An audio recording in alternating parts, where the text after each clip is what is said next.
ये है आपकी आला क़यादत की कारकर्दगी, तो वो अपनी पार्टी परचम को भी संभाल नहीं सकते। जहाँ एक तरफ मेयर साहब शहर हैदराबाद में इतने सारे मंसूबे बना रहे हैं और उसका क्रेडिट्स भी ले रहे हैं और उनकी जानिब से दावा है कि हैदराबाद में 56 अरब रुपये लगा दिए गए हैं, लेकिन अब तक उनकी नज़र इन कौमी परचमों पे नहीं पड़ी है और कौमी परचम की भी तौहीन कर रहे हैं और इसके साथ साथ पार्टी परचम की भी तौहीन कर रहे हैं। हैदराबाद में सिर्फ झंडे पर 7 करोड़ रुपए की करप्शन की गई है। पीपल्स पार्टी ने अपना क्रेडिट मेंटेन करने के लिए पीपल्स पार्टी के परचम लगाए थे, जो कि दिन ब दिन बोसीदा हालत में होकर इंतहाई ख़राब हालत में है।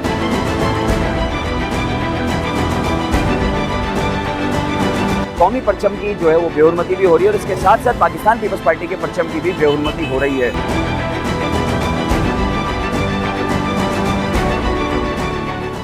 एक तरफ तो हैदराबाद में सिर्फ झंडे पर 7 करोड़ रुपए की करप्शन की गई है, वहीं हैदराबाद शहर के एक इंपॉर्टेंट प्रोजेक्ट और सबसे खूबसूरत मंसूबे ऑटोबान रोड पे, जिसका पीपल्स पार्टी क्रेडिट लेती है और नो डाउट पीपल्स पार्टी की जानिब से ही, सिंध हुकूमत की जानिब से ही ऑटोबान रोड बनाया गया है, वहाँ पर उसकी खूबसूरती में इजाफा करने के लिए पाकिस्तानी परचम, पाकिस्तान पीपल्स पार्टी ने अपना क्रेडिट मेंटेन करने के लिए पीपल्स पार्टी के परचम लगाए थे,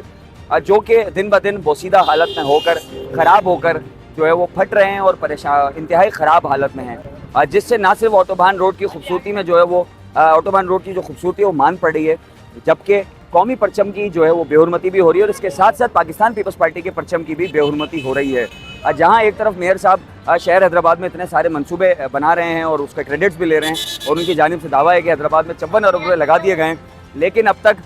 उनकी नज़र इन कौमी परचमों पे नहीं पड़ी है कि जो कौमी परचम है और जो पार्टी परचम है, आप मेरे रकम में भी देख सकते हैं। और ये पूरे ऑटोबान रोड पे जितने भी स्ट्रीट लाइट के पोल हैं, इन सब पे ये परचम लगाए गए थे और इंतहाई बोसीदा हालत में हैं, फट रहे हैं, ख़राब हो रहे हैं और ना सिर्फ ऑटोबान रोड की खूबसूरती को ख़राब कर रहे हैं बल्कि कौमी परचम की भी तज़हीक कर रहे हैं और कौमी परचम की भी तौहीन कर रहे हैं और उसके साथ साथ पार्टी परचम की भी तौहीन कर रहे हैं। और मैं बिलावल भुट्टो ज़रदारी साहब को भी इस बात का नोटिफाई कराना चाहूँगा, वज़ीर आला सिंध को भी नोटिफाई कराना चाहूँगा कि ये है आपकी आला क़यादत की